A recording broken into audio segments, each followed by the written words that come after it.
Hello guys. അപ്പോൾ നോമ്പും കാര്യങ്ങളൊക്കെ ആയപ്പോൾ വീട്ടിലിങ്ങനെ വെറുതെ ഇരിക്കുമ്പോൾ വൈഫ് പറഞ്ഞു ക്ഷീണമാവുന്നു, ടെൻഷനാവുന്നു എന്ന് പറഞ്ഞു. ക്ഷീണം കൊണ്ടുള്ള ടെൻഷൻ അതാണ്. അപ്പോൾ അങ്ങനെ ക്ഷീണം മാറ്റാൻ വേണ്ടി കോഴിക്കോട് തന്നെ നല്ലൊരു സ്ഥലം അന്വേഷിച്ച് ഇറങ്ങിയതാണ്.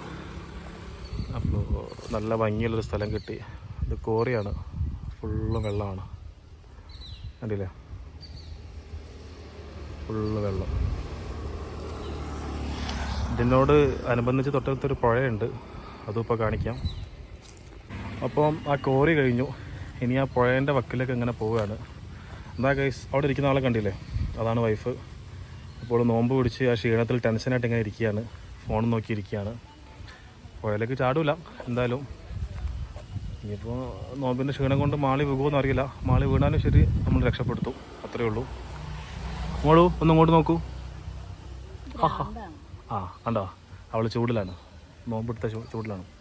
ഇനിയിപ്പോൾ താഴോട്ട് വീണാലും ശരി, ഇവിടെ നിന്ന് അത്ര ആയങ്ങളില്ല, കണ്ടില്ലേ.